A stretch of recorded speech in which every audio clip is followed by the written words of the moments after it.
I'm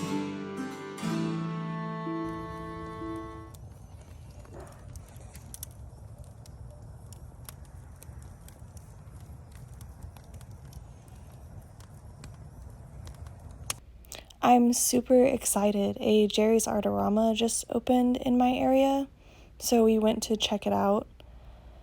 They were pretty empty still because they just opened a couple weeks before, but I'm still so excited to have another craft store or art store in our area. We didn't really have that many, so this is very exciting. Alright, so I'm going to dye my hair today. I've got light blonde copper, I think, and medium blonde copper.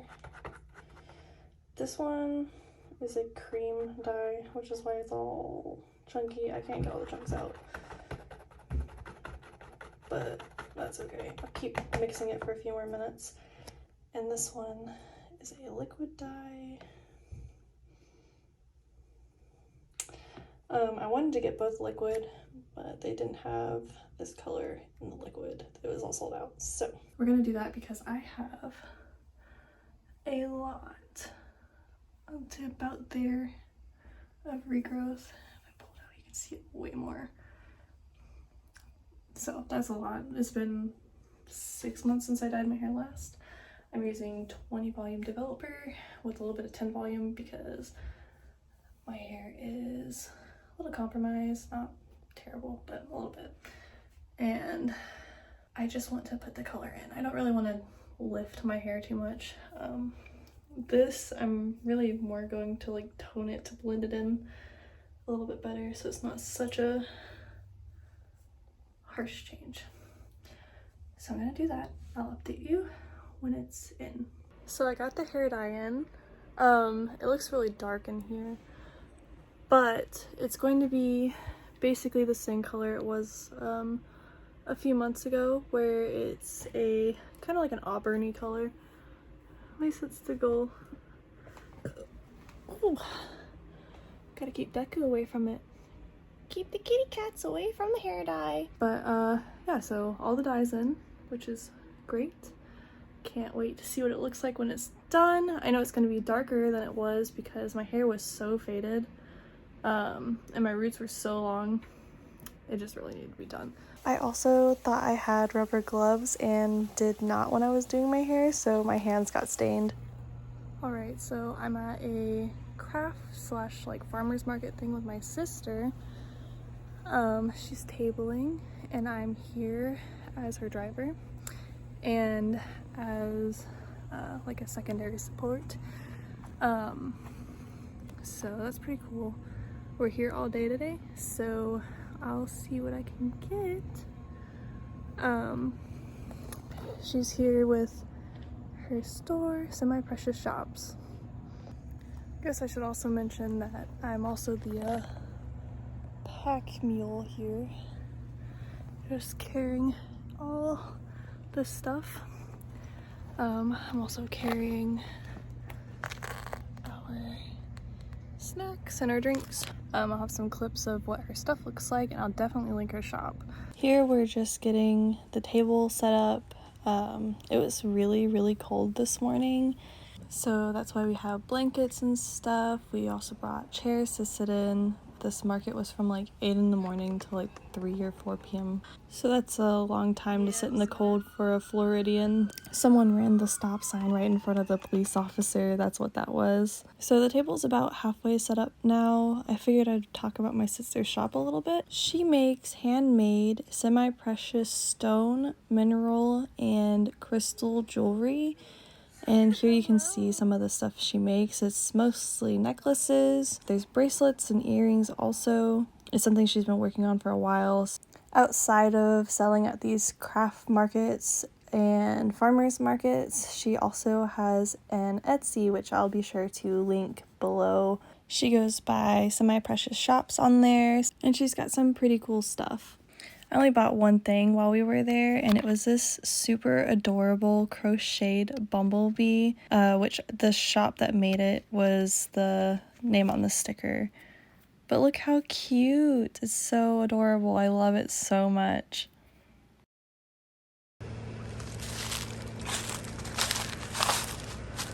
It's so hard to see his face at night. Look at how funny Scooby-Doo looks.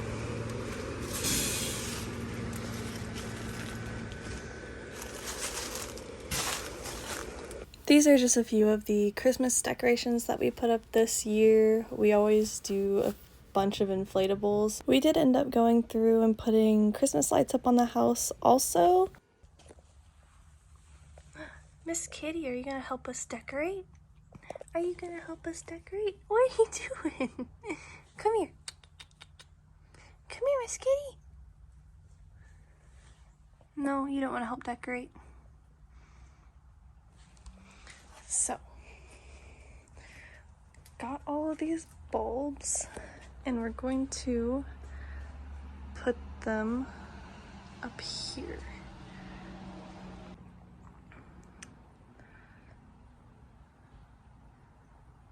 And make like a little archway for our house entrance. So we got hot glue all those on there. And then we've got garland to put in there and some lights. This is how the archway ended up looking when we were finished. I really like it. Okay, so I'm awake pretty early today because I'm going to go over to my best friend's house in a little bit, and we're going to work out. Maybe I might work out, we'll see. And then I'm gonna cut her hair because she has been wanting to get it cut. Hopefully that goes okay. I usually only cut my own hair. I've cut a few other people's hair before, but nothing like too crazy. I know I fixed my sister's hair when she cut it off. She put her hair in ponytails and just like, and it was all choppy and crazy, so I fixed that for her.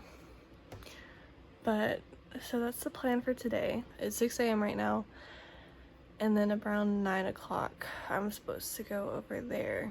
You can see my clothes on top of Tilly's kennel that I need to fold. I hate folding clothes, but that's what that is. Clean clothes I need to put away. And there's Tilly. Hey, Till. Yeah. She's wondering why I got out of bed and I'm not keeping her warm anymore. So I did go to my friend's house, and I did not cut her hair today.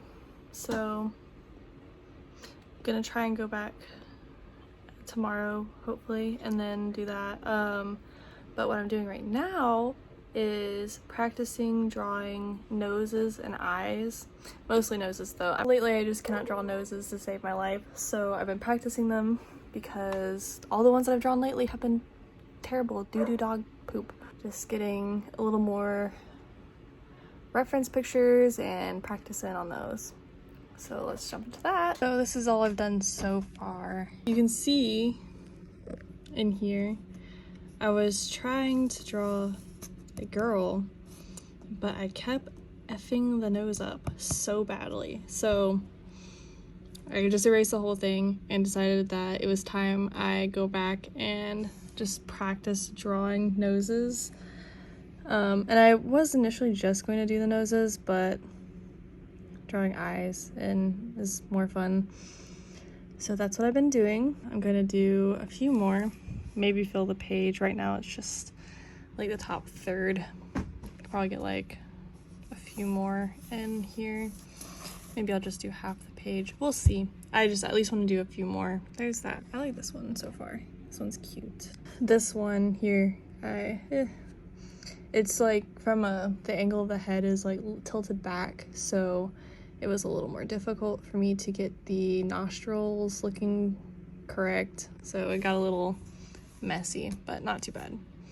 Right away, my cat Deku started giving me absolute hell. He did not want me to be drawing at all. He kept coming over and stepping all over the page, trying to sit on it, being extremely distracting. So this practice took so much longer than I initially thought it would, but that's okay. For the noses I'm drawing, I pulled up reference pictures on Pinterest and just drew the noses how I saw them.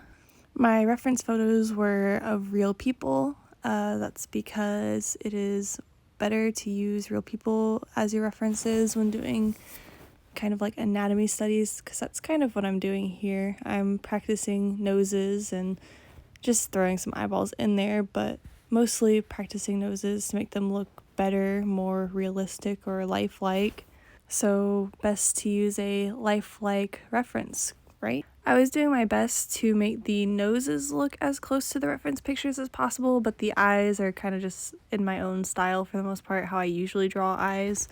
I will say that I do use reference for a lot of drawings, especially when there's a particular angle or pose I'm trying to achieve in a drawing. I don't understand why some people are so against using reference, because I think that they are a great tool for every artist, especially when you're just learning how to do certain things. Reference can be very helpful and very useful. But moving on from that, I only did 3 more drawings on this page.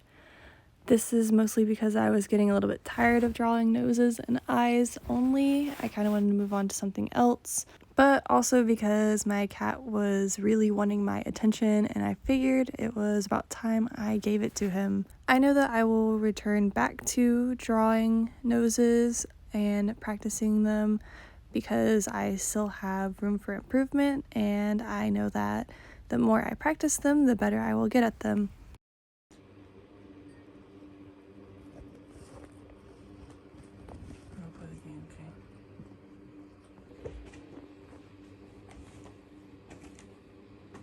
What you doing, Till?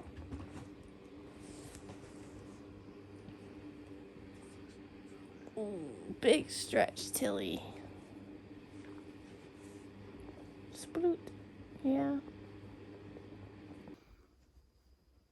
Hello. So, I'm back.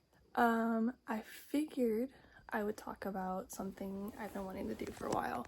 So, I've been listening to D&D podcasts for like the last, 2 years. It started when I found a podcast on Spotify. Welcome to the Magical Tavern.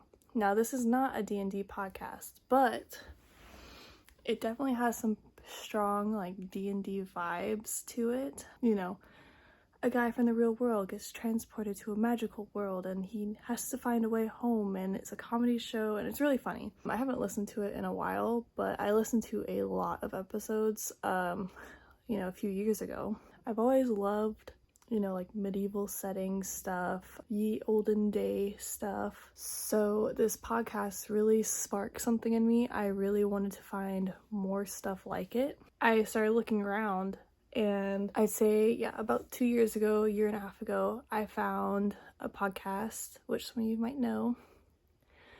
It was the first D&D podcast I listened to, and that would be Dungeons and Daddies. As far as I know, it's still ongoing. I know I'm behind a lot. I had caught up all the way and decided to move on to another podcast after I listened to like all of the episodes that were out. So the last time I listened to like an episode of Dungeons and Daddies was 6-8 months ago. But once I ran out of those episodes, because that one is like really, really similar to Welcome to the Magical Tavern. Guys from the real world are transported to this magical world and are trying to get back. But I caught up to that, and I really wanted to find something else in the same vein. Then I found Not Another D&D podcast, and I listened to all of Campaign 1. And guys, let me tell you, this resonated with my soul. I really like how in, Not Another D&D podcast and Dungeons and Daddies, it's very like roleplay heavy, and the gameplay is, is there, but it mostly focuses on the role playing and like really embodying the characters, which just makes it so much more entertaining. Like it really feels like you know, these people are the characters, which is my preferred style for listening to like these D&D podcasts. I really like it when the people actually play as the characters, but because I've been listening to these podcasts for the last, 2 years, I really wanted to play D&D. Like, it has been burning in my soul that I want to play D&D. So I'm thinking, since I don't have anybody to play with, and the only person I actually know who plays is my uncle, and he lives a state away from me, I'm going to probably learn to DM, which I know is a lot of work, but I do like the idea of being in control of the game. So I'm gonna learn how to DM, and I'm gonna make my sisters play with me. My sister's boyfriend also wants to play, so maybe we'll get him on it, and maybe my boyfriend will play. I'm not sure yet though. I'm really looking into it. I'm trying to learn the rules and, what makes a good DM. I've already bought the player's handbook so that I could look and see, the dynamics of building a character, because no one I'm going to be playing with has played before. So I feel like this is going to be a good start. Start with the player's handbook. I'm probably going to look into getting one of the beginner games. I don't know which one yet. If you guys have any tips, leave them below, because I really want to do this. I think it'll be fun. It'll be a good way to get my family together to do something together. I might even get my dad on it. Problem is, everybody has different work schedules, so we'd have to figure that out. And being a DM is a lot of work, so I'd have to figure that out too. I'm taking notes on stuff. I'm watching, videos for beginners. I know that there's a few podcasts on Spotify that are aimed at teaching you how to play. So yeah, if you guys have any suggestions, totally leave them below. I'm wanting to learn and I need some resources. Here's the player handbook, which outside of just being a good resource, it has a lot of really cool art in it. I really am liking this. And for Christmas, my sister got me this fake book dice box, and I've already got the dice that I have in here. I don't really have anything super fancy, but so I've already got some essentials. I've bought a few sets of dice so that when we finally decide to play, everybody has a set to play with. And now I have this super cool dice box to use to store them in, so that's super cool. I just love it.